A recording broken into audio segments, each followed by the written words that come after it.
दोस्तों नमस्कार। Rules of 29 पर एक बार पुनः आप सभी साथियों का स्वागत।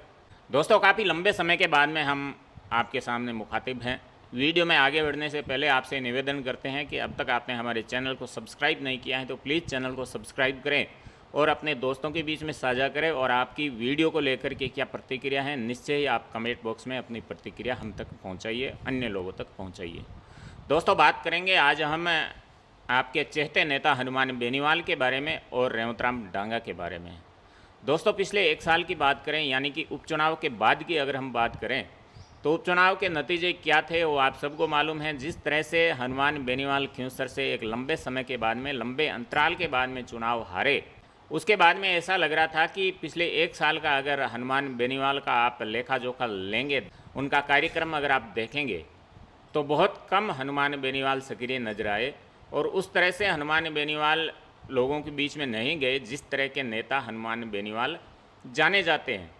अब जिस तरह से हनुमान बेनीवाल सक्रिय हुए हैं एक बार फिर से, होली स्नेह मिलन के नाम पर जो बाड़मेर में कार्यक्रम हनुमान बेनीवाल का रहा, उसके बाद में वो सारे सवाल ख़त्म हो गए हैं जो हनुमान बेनीवाल को लेकर के उठाए जा रहे थे। सवाल ये उठाए जा रहे थे कि क्या हनुमान बेनीवाल की स्वीकार्यता लोगों में कम हुई है, क्या हनुमान बेनीवाल से लोग दूर होते जा रहे हैं, क्या हनुमान बेनीवाल और उसकी पार्टी जो है वो लगातार कमज़ोर होती जा रही है। इस प्रकार के जो सारे सवाल थे, इस बाड़मेर दौरे के बाद में फुल स्टॉप उन सवालों पर लगता हुआ हमें दिखाई दे रहा है। दोस्तों कहने को ये कार्यकर्ताओं का कार्यक्रम था, होली स्नेह मिलन का कार्यक्रम था और एक टाउन हॉल में था, लेकिन जिस तरह से कार्यकर्ताओं की भीड़ उमड़ी है, जिस तरह से हनुमान बेनीवाल के चाहने वाले लोगों की भीड़ उमड़ी है, उसे एक बार ये स्पष्ट हो गए हैं कि हनुमान बेनीवाल की जो छवि है लोगों में अभी भी वैसी की वैसी बनी हुई है। दोस्तों अगर हम बाड़मेर की बात करें तो बाड़मेर में हनुमान बेनीवाल के बाद में या बाड़मेर में सबसे बड़ा नेतृत्व अगर आरएलपी का कोई था तो उम्मीदाराम बेनीवाल थे। सारा जो हनुमान बेनीवाल का कार्यक्रम रहता था, हनुमान बेनीवाल को कहाँ जाना है, किससे मिलना है, कहाँ प्रोग्राम करना है, कौन सा प्रोग्राम करना है, ये सारी बातें जो हैं 2024 के लोकसभा चुनाव से पहले उम्मीदाराम बेनीवाल ही तय करते थे। तो जब उम्मीदाराम बेनीवाल हनुमान बेनीवाल का साथ छोड़ करके गए तो लोगों के अंदर चर्चा होने लग गई कि शायद हनुमान बेनीवाल अब बाड़मेर में बहुत ज़्यादा कमज़ोर हो जाएंगे। लेकिन जिस तरह से हनुमान बेनीवाल ने अपना दबदबा बाड़मेर में दिखाया है, ये एक मायने में हम कह सकते हैं कि हनुमान बेनीवाल की विधानसभा उपचुनाव हारने के बाद में जो एक नई शुरुआत हम कह सकते हैं वो उन्होंने बाड़मेर से की है। क्या जो राजनीति का विश्लेषण करने वाले लोग हैं, जिस तरह से वो आरएलपी को बाड़मेर में देख रहे थे कि बेनीवाल, उम्मीदाराम बेनीवाल के जाने के बाद में आरएलपी कमज़ोर हुई है,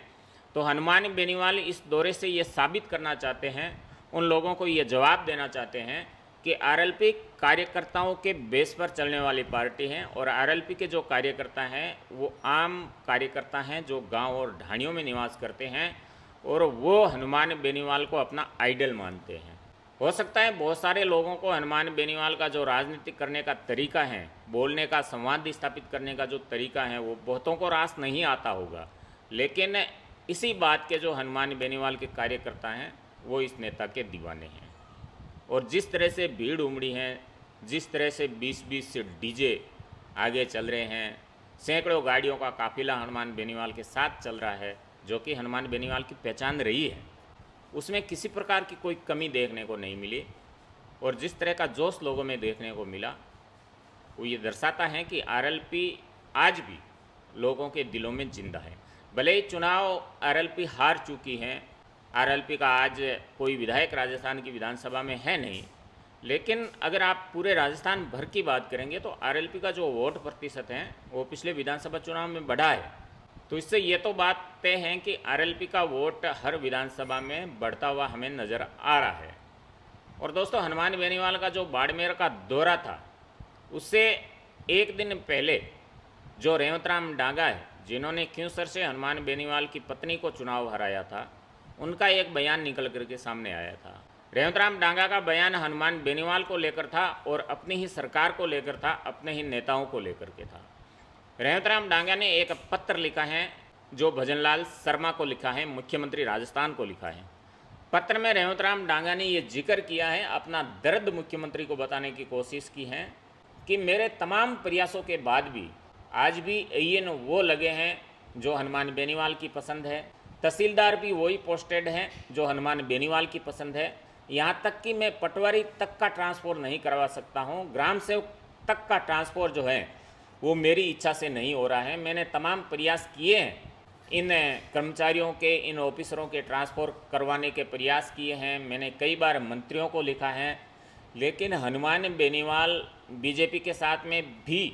और कांग्रेस के साथ में भी अपने जो संबंध है वो बिठा करके रखते हैं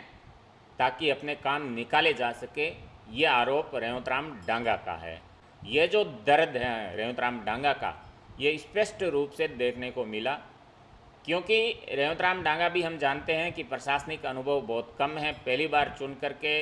कोई इतनी बड़ी जिम्मेवारी रेवतराम डांगा के कंधों पर खींवसर की जनता ने दी है, तो बहुत कुछ सीखना भी रेवतराम डांगा को आने वाले समय में पड़ेगा।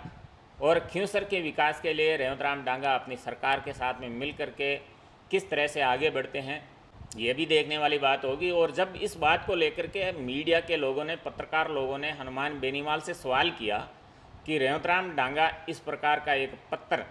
मुख्यमंत्री भजनलाल शर्मा को लिख रहे हैं और उसमें सीधा सीधा ये कह रहे हैं कि जो भी अधिकारी या कर्मचारी खींवसर में पोस्टेड है